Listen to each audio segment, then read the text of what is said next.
Assalamualaikum everyone. I am Tasmin Oman and you are watching Top News Podcast. And today I have a super exciting guest with us.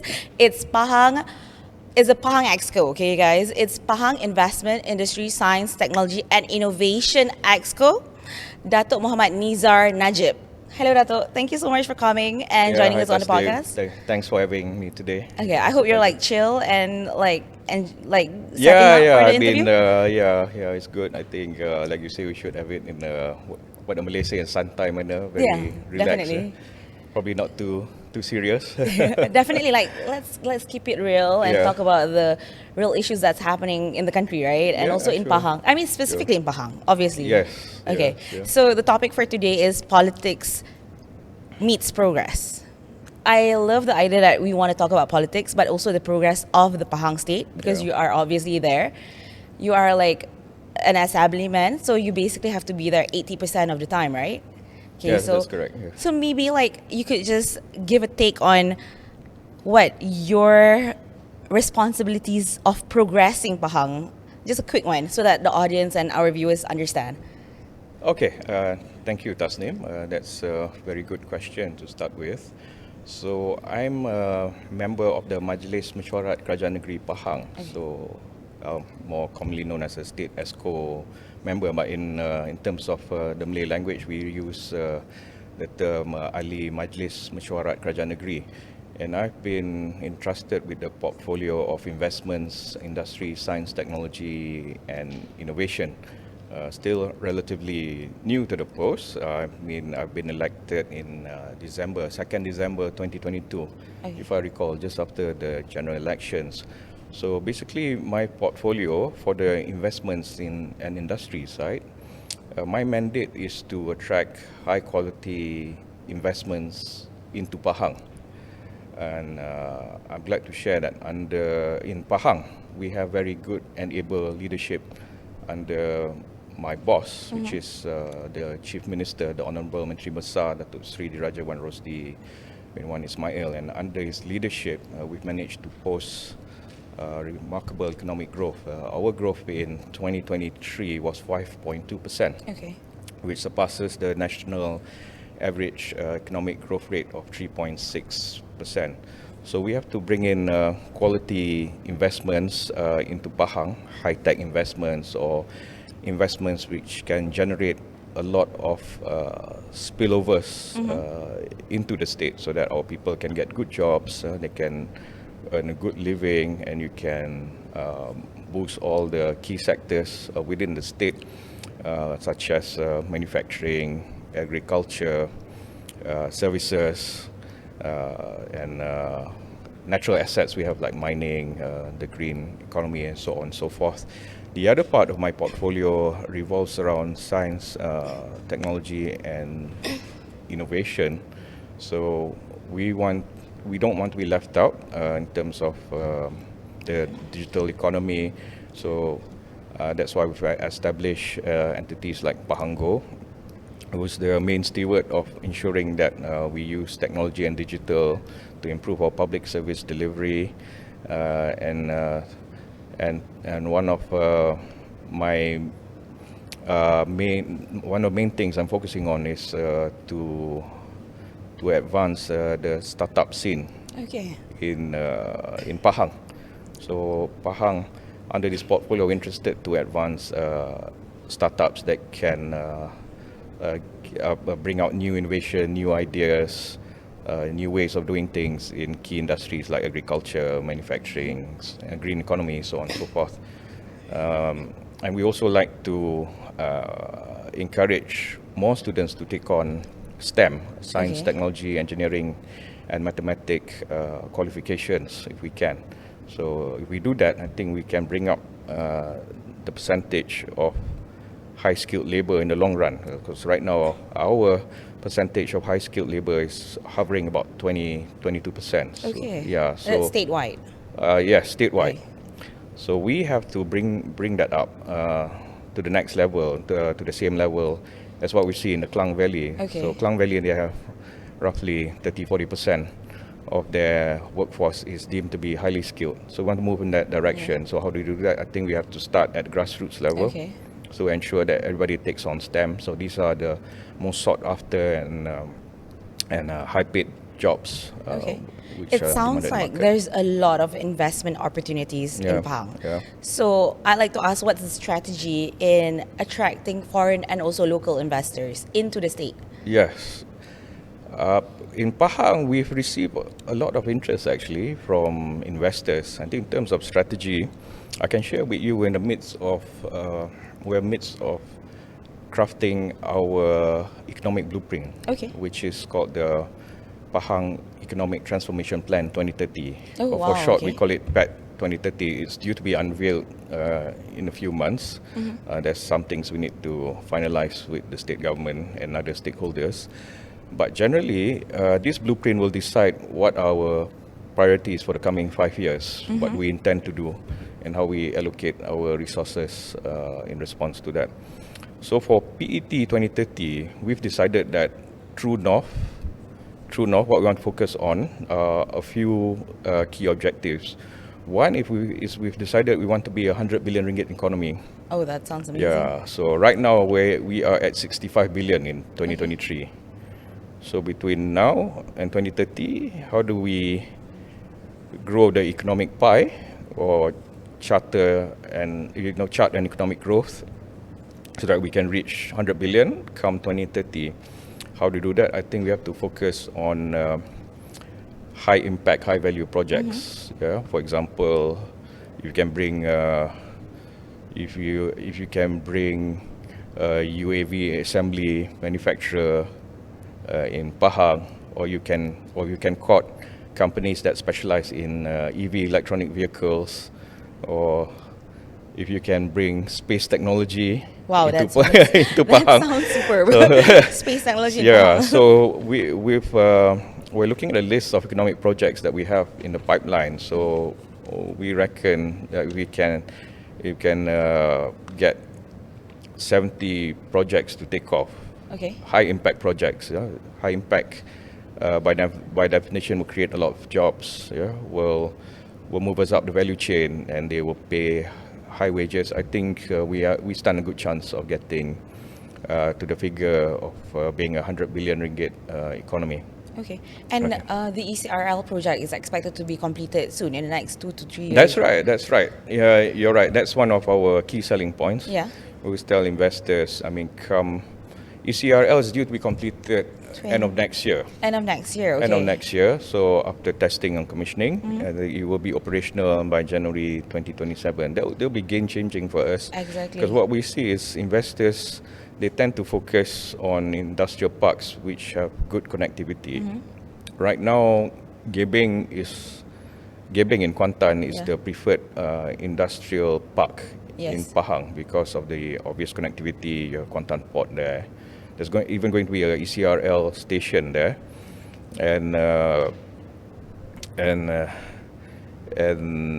we're going to build. We have plans to build a new airport, Yeah. which is in Gebeng, at the border of Okay. Kemaman. So Okay. those are key selling points. But once we have ECRL, I reckon the other industrial parks, which we have in Gambang, in Temelloh, or maybe in Bentong and Maran, I think they will be boosted by this strong connectivity that we have. So ECRL is meant to be 70% cargo. Yeah. And already we have companies like Perudua. They wish to export 30,000 vehicles to Sabah, Sarawak. Okay. From From Kuantan Kuantan. port. Okay, that So what they sounds will do amazing. is they will ship 30,000 cars from Okay. their factories in Klang Valley or from wherever it is on the west coast onto the east coast, and then there will be a roll-on roll-off carrier which will then take those vehicles Okay. to Borneo. Is there some sort of strategy going on, because all the areas that you've mentioned are very much nearer to KL compared to like near up Yeah. east? Is there a reason why it's like more towards like Temerloh, towards Maran, it's towards Selangor lah basically kan? I think, I agree with my boss, the Honourable Menteri Besar is quite keen that we have even development. We have 14 districts in Pahang. All the all the economic spillovers can't be concentrated solely in Kuantan. Exactly. Right now it is, but we have to make sure to a certain extent when we take care of the other districts too that they get at least some of the economic benefits Definitely. of the connectivity like ECRL, Central Spine Road, and where possible we try to get investors to build factories or businesses in the other districts so that they won't just focus solely Create on more content. job opportunities in the other areas, right? Basically. Absolutely. And then the other key thing, if we are serious about attracting investors, I think ease of doing business and facilitation is very key. Okay. And from what we observe, and we've had a workshop recently. We invited forward-thinking government agencies throughout Malaysia, like Kuliam High Tech, Okay. like Majlis Pemandang Kulai and IRDA. And what they shared with us is that facilitation is the key. So investors, they want fast processes, fast approvals, and fast decisions. Yeah. So the onus is on us as a state government with our various government agencies to find out ways how we can expedite the approval process, make it easier for the investor, lower down his cost of doing business. I mean, some government agencies in other states, they go to the extent of accompanying the investor to open a bank account. Oh, to wow. that extent. That's They're very really thorough. rolling out the red carpet or accompanying them to go to certain federal ministry if there's an issue. So Okay. things like that do matter. I think investors really like that kind of thought and service. But Pahang is it's one of the most greenest state like in Semenanjung, right? Correct. How do you ensure the environmental sustainability aligns with the with the development and the projects that's coming into the state? Right. Environmental sustainability. That's good. That's a good question. I've mentioned the PAT 30 Economic Transformation Plan. Surely, so one of the yes. key salient objectives is to reduce our greenhouse gases Okay. by 45% come 2030. And Pahang, we want to remain as green as possible. We are still 57% covered in rainforests, and of course you probably know that we have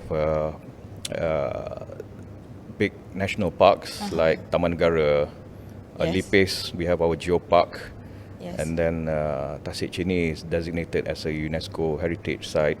So we want to preserve these sites. And in Pahang, we're very fortunate because our royal family, Tuanku Sultan Pahang, and especially the Tuanku Tengku Mahkota, they Yeah. are very, very passionate and keen about environmental issues. We definitely see it. So much so that they've been instrumental in gazetting 100,000 acres of land to be reserved for our Malayan tiger. The Malayan Yes. tiger has been dwindling in terms of numbers, so Yes. we need to bring up the numbers again. So we have designated 100,000 hectares in Temeloh to make sure that we help them breed again, so that they won't become too endangered Yeah. a species. And we're trying our best to support the national energy transition plan. So whatever we can do, we will try to promote solar projects, for instance, so long as they don't compete too much with alternative uses like Yeah.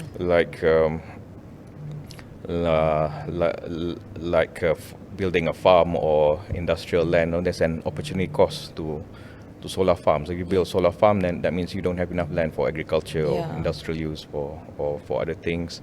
And we had some companies who are studying the possibility of doing wind turbine projects. Wow. Would you believe? That sounds very interesting. Even I didn't think that we can do Okay. wind energy projects, but apparently we can. There's some Okay.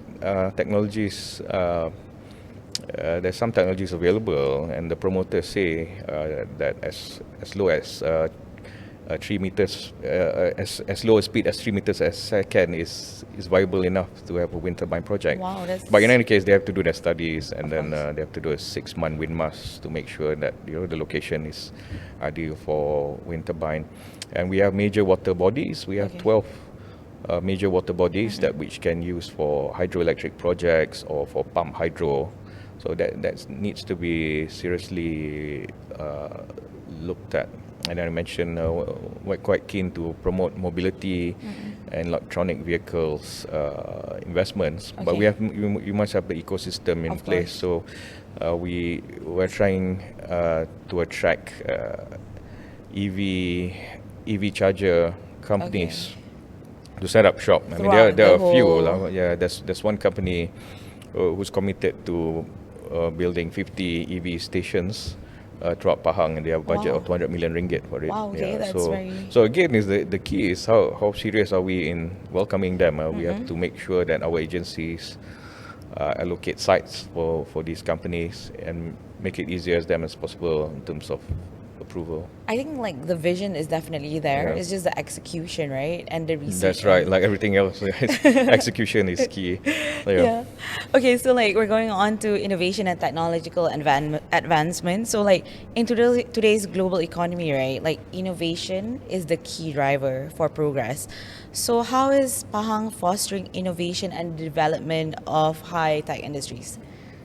Yeah, in terms of courting investments, I think we will give priority to high-tech proposals or high-tech investments, and like I mentioned, jobs will move us high up in the value chain so that our people can get paid more. So, for instance, there have been some interesting proposals of late that's come to our table. So there's some companies who's willing to set up a nanotech fertilizer Wow. based in Gebeng. Okay. Yeah, so I'm told it will dramatically increase the yield of paddy and other food crops. And and what else? Then there's other companies interested to set up UAV, Oh, okay. unmanned aerial vehicle facility. They're keen to partner with UMPSA Oh, that's good. for this venture. So that's in the pipeline. That because UAV is and drones for that matter, it's growing in terms of application and in terms of popularity, Yeah. and they're used in so many different. Different Areas, other really. areas, Yeah. correct? Right? Like in agriculture, you can use drones to spray pesticides and whatnot. You can use UAV vehicles, which are much faster than drones. You can Definitely. use them, for instance, to patrol our coastline Yeah. and our sea borders. Yeah, sometimes not sometimes we get a lot of problems in terms of foreign fishermen intruding fishing in our water. So we can Definitely. use, in addition to APMM Yeah. ships, we can use these UAV vehicles to actually patrol our coast. Okay. And I mentioned the interesting proposal Okay. that we have in terms of space technology. Yes. There's a consortium looking at building a spaceport in my Wow. hometown in Pekan. Wow. So that imagine sounds- you imagine the sight of seeing a rocket blasting up to the air, and then separating to Macam- release a satellite. Macam kat Houston, right? Kat Houston lah, you have something like NASA in your backyard. Yeah. Wow, that's like next level. So, yeah, those are some of the things. And other than that, I think our local university, they have a lot of interesting patterns Okay. and technologies, but the challenge has always been to commercialize these things. How do you get them from research paper to being a product or service that's useful to the general From public? your take, what's hindering that process actually? In my mind, I think the researchers, I mean, all due respect to them, they're brilliant researchers, Okay. but they're very focused on their scope of work. Okay. So they won't have time to oversee the commercial aspects of running a business. It's very rare that you see someone can do both. That's why we've introduced a new program, the Bahang Innovative Startup Accelerator, call it Okay. PISA. So this is a program which is designed to groom Pahang startups and take them to the next level. So under this program, you get mentorship, you get the best mentors in how to build a business plan, how to pitch a business, how to navigate the regulatory and legal challenges of being a startup and so on and so forth. There's a lot of coaching involved, and to date we have 4 or 5 cohorts already, 59 companies who've gone through this program since a couple of years ago. Okay. It's a program jointly organized by Yayasan Pahang and a private company called Beyond 4. Okay. And to date, we're proud to say that we have 5 startups who've reached a valuation of 5 million ringgit or more. Wow, that's companies like within Carbotech, like 2 years. Exploria. Yes. Wow, that's incredible. Yes, yeah. Because you know startups, right? Startups are very challenging in the sense that they're new. They have new technology, but it's unproven in terms of trying to commercialize it. Yeah. Right. I mean, all the famous companies like your Ubers of this world, your Grabs of this world, your Apples and Googles, There's and a they lot all of startups, but they only all so started life many as survive. startup. Yeah. So to my mind, we have to give them the best odds of surviving. Okay. So this program is one of them. So you give them the tools, give them the coaching required to make it to the next level, so they can get more seed funding, more venture capital funding. How would you grow their say business. these Pahang startups like get connected? Like, for example, they're just normal kids who have graduated from university or school. Sometimes the younger the better, kan? Yeah. So like, how would they find this like startup program? Yeah, we've been trying to publicize this program through our network, through the universities, through government agencies, through our own marketing, through the company Beyond 4 and its network, through Yayasan Pahang, and they have access to so many students because they sponsor a lot of students in Pahang, right? Yeah. So I think we're seeing some traction. For instance, this startup called Sinar, they do apps to help small businesses. Record their transactions and manage their finances so that they can easily get a bank loan once they have a 3-year track record, right? Yeah. That's always the key thing in terms of financing, having a track record. So this young person, I think word of mouth is also plays a key role. I mean, once you get past a few cohorts, I think the startups, the successful startups, they'll know where to go. They'll spread the word in their community, Yeah. and then they will attract more youngsters to be in the program. So like I mentioned before, to your question, why it's a challenge to commercialize IPs, I think researchers, they won't have time to actually oversee the business aspect, so they will partner with another commercial person or business person in a startup. We've seen that combination happening for that entity called Carbotech, one of the more successful startups in our program. Right. So we have a professor who's a researcher in the technology. The technology is to find ways to accelerate photosynthesis process, right? So that you can generate more yield, more output, and so on and so forth. Yeah. So she oversees the research aspect. So we have another CEO, commercial person who's overseeing the business and aspects. Yeah, that's right. Yeah, that's really cool. Yeah. So you mentioned just now there was like a whole PISA had like a whole ecosystem roadmap, right? Going to be built. Going to be built. Okay. So the accelerator program is one component. Okay. But you're right, we have to design one whole ecosystem. Okay. A bit like Silicon Valley. So in Silicon Valley, that's cool. That's interesting. They have a complete ecosystem. So you have lawyers well versed in startups play.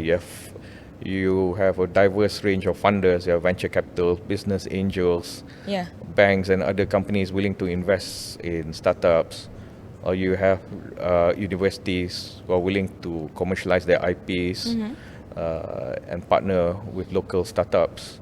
And we're looking to bring foreign startups to set up shop in Pahang. So that's always a possibility. Where do you envision the Silicon Valley of Pahang? Where? Yeah. Where? It's either in Kuantan or if I dare to dream in Pekan. Okay, alright. Boleh. Definitely boleh. Yeah. So again, it's a 5-year program. So you have to build the building blocks in place to make this happen, and it's consistent with MOSTI's agenda, Ministry of Science Okay. agenda at the national level. So they have a program called Super, which is doing the same thing, but at the national level, National level, okay. trying to trying to build or give life to 10,000 startups in Malaysia. Okay. Yeah, That's exciting. yeah, that's Like right. I can't wait for Silicon Yeah. Valley in Pahang because Always think big. Kuantan already gives that LA vibe, you know, Yeah, with the LA, you beach. reckon, huh? LA Yeah, vibe. definitely. Yeah. Okay, okay. So Yeah. like, since we're talking about the future, right? Like, Yeah. where do you envision Pahang in the next 5 to 10 years in terms of investment, industry, technological growth in the next 5 to 10 years? Okay, that's an interesting question. So this question to me is an exercise in visualization. Okay. So you just close your eyes and imagine what Pahang will be like in 5-10 years. So in 5-10 years, I'd like to think that we've achieved what we set out to do in our economic transformation plan. Okay.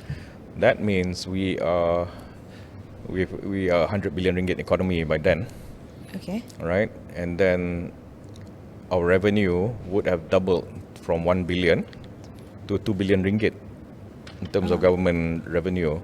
So under my boss's leadership, under Datuk Sri Menteri Besar's leadership, Datuk Sri Dirajawan Rosdi Memang Ismail, we've managed to generate 1 billion ringgit in terms of state revenue for Okay. 3 consecutive years. Oh, wow, That's never okay. happened before. So he's a very able and competent leader. So he's very good at managing finances. So we've managed to raise our revenue. We've managed to pare down our debt Okay. from 3 billion ringgit, 3.3 billion ringgit to just 900 million ringgit now. Wow. And in 2023, we've been given a clean audit certificate by the Auditor General. That means our state finances are really in good shape and in order. Is an unqualified opinion. Okay, so in 5 years, I also envision that we will have 5 startups worth 100 million ringgit. Wow. So maybe okay. they have some breakthrough research in agriculture and breakthrough commercial technologies in other areas, maybe manufacturing. Okay.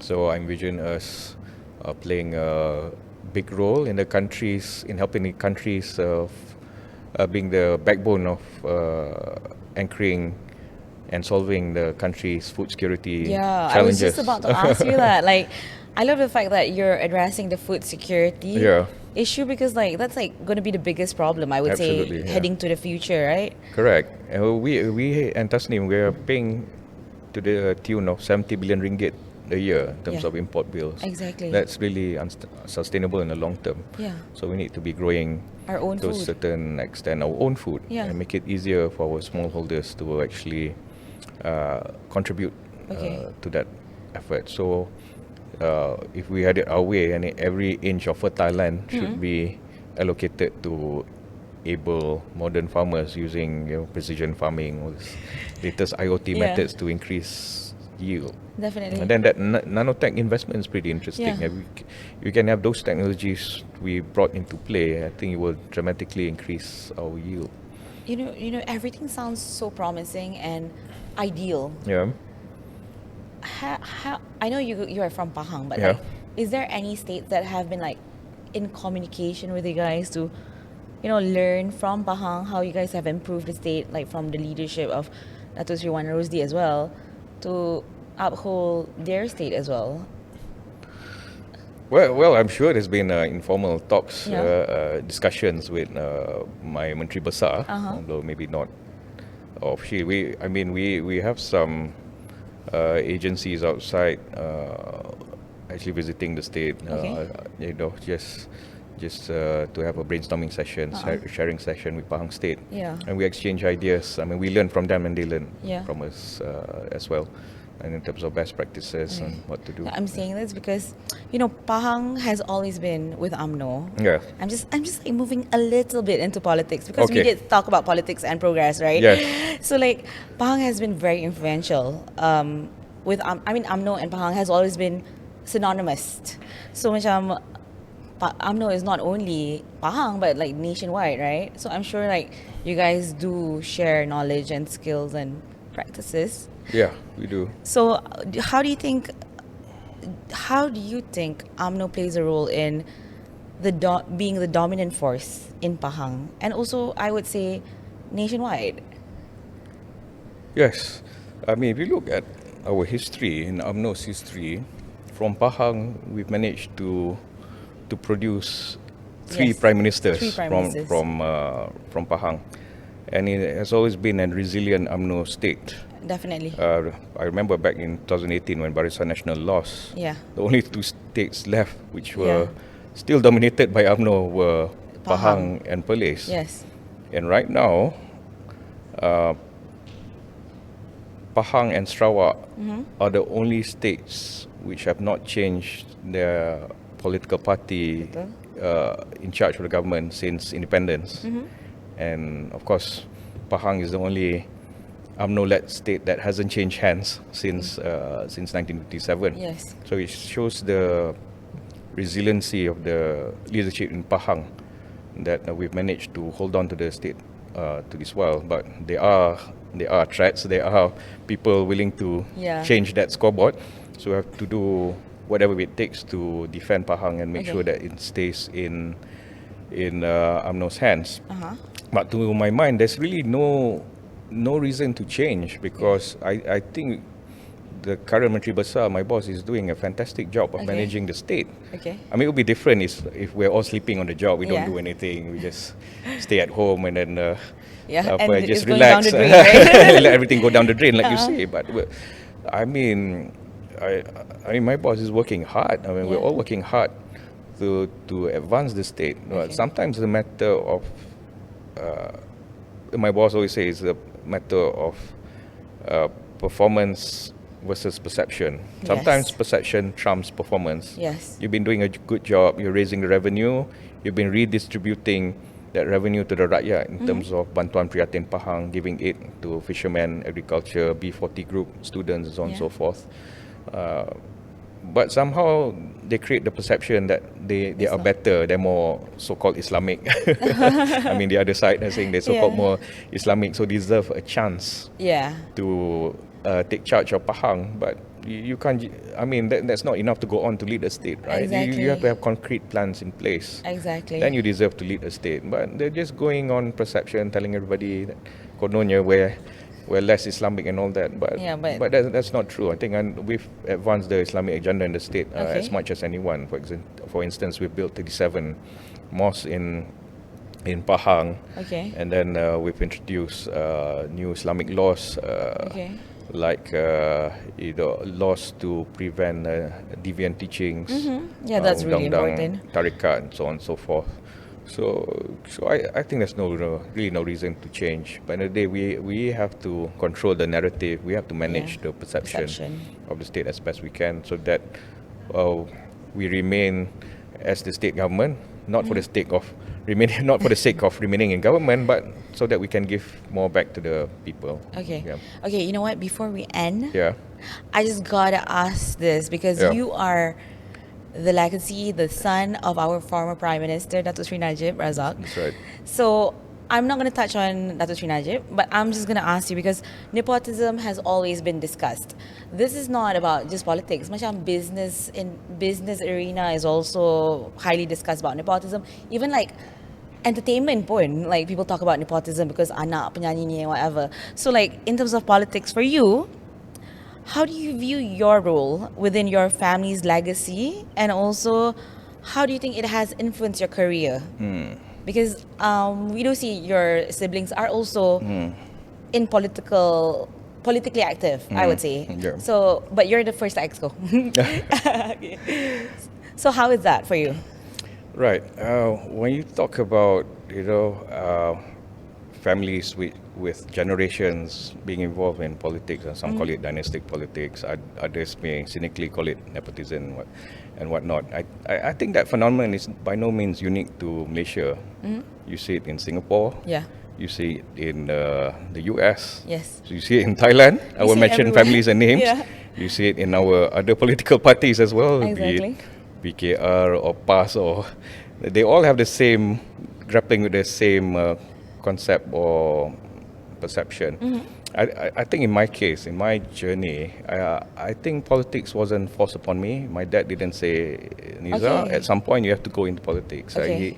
He let us decide for ourselves what we want to do. And I've always wanted to be in public service. And my dad, being my dad, didn't want me to join headfirst into politics. So he wanted me to work in the private sector first, gain some experience.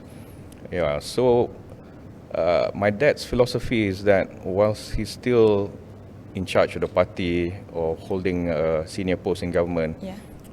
I shouldn't take advantage of that, Okay. right? So I was not allowed to contest in any UMNO post until we've lost we've lost in 2018, Okay. right? Only then I was allowed to be politically active, but by then we're not In government. in government. I remember contesting the post of Ketua Pemuda Pekan, Okay. Pekan Youth Chief. We're already in opposition mode, Yeah. right? There's no position There's to no extra to fight for. So Yeah. you're really trying to get the party back on its feet. On its feet, yeah. So in my plan to join public service, I didn't factor in many things. Like I didn't factor in the fact that Barisan Nasional would lose in 2018. That was a real shock for us. I didn't factor in the fact that my dad will get into so much trouble, so much so that he's behind the iron curtains now. So that didn't occur to me at all. So sometimes life takes you through a different path, and I would say politics is not for everybody. Yeah. I mean, in terms of the pressure you get, the expectations, in terms of the sacrifice you have to make, leaving your family, not enough family time, Yeah. and so on and so forth. In terms of the slander and backbiting Yeah, that that's you have like a to whole face, other- that's whole part of the other- course. Yeah. So occupational hazard. Okay. So it's not for everybody. Yeah. And just because you come from a certain family, right, Yeah. doesn't guarantee you success in public service or in political life. Yeah. I mean, the name can only get you so far. Admittedly, it can give you a good start at the beginning because of the goodwill and all that. But after that, you're on your own. You have to prove. Actually, I you think have to it's prove harder. You yourself, have to prove yourself even more, Yes, right? yeah. Well, Like you can't just. but you rush. relish the challenge, lah. So Okay. you do the best you can under circumstances. You want to serve, and then you do your best, and the rest you leave it to Allah's ta'ala. Okay. Yeah. All right. Just last one, because we're already talking about Yeah. this. How was it for you personally to witness such public scrutiny that your father went throughout the whole 1MDB and SRC Yeah. and the court cases even now until Yeah. now? Like, how was it for you personally? And at one point, would you feel like this is just too much or macam mana? I mean, admittedly, it was very difficult for the family. I mean, to be under that kind of public glare, scrutiny, I would say, at some point humiliated by all the insults, accusations, and all that. I think we have to take it into stride. I mean, we gather strength from my dad himself. I mean, he's such a resilient person. I mean, although he's dealing with a lot of challenges, court cases, what have you, humiliated in public media and all that, but he's still very, very stoic, very, very calm, and very patient in the face of adversity. Okay. So we draw strength from that. And another thing is there's still a lot of goodwill towards my dad. Okay. I mean, his detractors, his critics, they can call him whatever names, or I can call him kleptocrat or orang jahat or whatever, but you can't erase the good that you've done in the past, right? So there's still a lot of Malaysians who still respect and love my dad for whatever he's done in the past. I mean, for instance, he's popular with the Indian community. Very.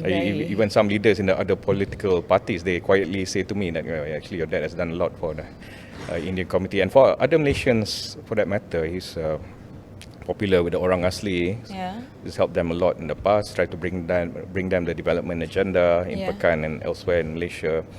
He's popular with the Sabah Sarawak people for advancing the idea of Pan-Borneo Highway. Okay. And he's the Prime Minister who visited Sabah Sarawak the most during his tenure. and he's done a lot to try to bring down the cost of living while he was in charge. And last puasa, I remember one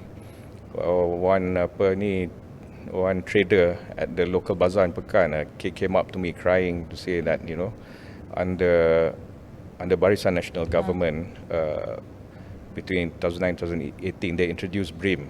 And Yes. from that BRIM allocation, she managed to start her own small catering business Wow, or trading okay. business through that BRIM allocation, which was used as seed money. Wow, okay. Yeah, so he's done a lot. He's abolished ISA, gave freedom of speech to some Yes. extent. There's still a lot of goodwill, despite what his critics would say. Yeah. So you're truly a bad person. I mean, you won't see They won't you won't see the all this feedback. goodwill. Yeah, you won't see this kind of feedback, right? Or he was truly bad, I think would be condemned universally around Malaysia. But that's not the case with my Okay. dad. So we draw strength from that. So we have to pick up Push forward, from there, yeah. push forward. Yeah. Okay. Yeah. Just like, sorry, like, I just need. I think a lot of people, since you're talking about the support and Yeah. heartwarming support, maybe they are wondering how is he doing this Raya? This Raya. Yeah. I mean, it's been a challenge. So Okay. it's probably the third Raya. Third Raya, Behind the Iron Curtain. So he's still in good spirits. Okay. Yeah, still keeping fit. I mean, he's keeping himself busy too. In Kajang, I mean, he's pursuing his PhD, yeah. in economic transformation. Yeah. So that's always good for him, keep his mind and discourse active. Ada ke update berapa persen dah dia dah siap? Oh, yeah, but that all you have to ask the researcher. But Okay. I'm told it's not far away. Okay, in the that making. sounds positive. Yeah. So he's keeping strong, keeping positive. Okay. So inshallah, hopefully, tide will turn Okay. somehow. Do you have any final words before we end the session? For Pahang? For Pahang. For Pahang. for Dato Sri Najib as well. So, final words, I think we all love Pahang State, so we want Pahang State to progress and live up to its potential. Okay. So, on that score, I think we need the help of many parties to advance the agenda. Government servants, people in the public sector, the rakyat in negeri Pahang, and also the private sector stakeholders who are willing to work with the state government to make sure Pahang reaches its economic goals and be one day an economic powerhouse in Malaysia. And as for my dad, I pray that I think Allah Ta'ala will make it easy for him. I think we do hope that he will be with the family in the near future. So somehow, although the odds seem bleak right now, but you never know. I mean, things can change for the better when we're always optimistic and hopeful, inshallah. Okay. All right. Thank you so much, Dato. I Thank you. really appreciate you joining us today. I think we've spoken a lot about Pahang, about politics, about progress. Yeah. So I'm really excited to see the future of Pahang. And Likewise. I hope everyone listening can foresee, like, maybe dia nak pindah Kuantan ke, nak pindah, Most welcome. We still have a relatively small population for such a big state. Yeah, in I terms would of agree. land mass. So we only went 1.6 million. Oh wow. Okay. Even though the state is around 36 million square kilometers, biggest state in Peninsular Malaysia. Yeah. It's relatively underpopulated. Okay. Plenty of scope for growth. You nak panggil orang migrate to Pahang. Yeah, why not? Especially with ECRL. Yeah, Kan? especially with ECRL, yes. I'm so excited for ECRL. I'm super me excited. Too, yeah. Can't wait. Yeah. All right, thank you so much, Thank you Dato. so much, I Tasneem. really appreciate Thank it. you. I hope everyone enjoyed that conversation with Dato Nizar. And I hope you guys read through and check out all the projects that he has mentioned for your awareness. Thank you so much. Make sure to follow Sinar Daily on all our social media platforms. This is Top News Podcast and we're signing off. Bye.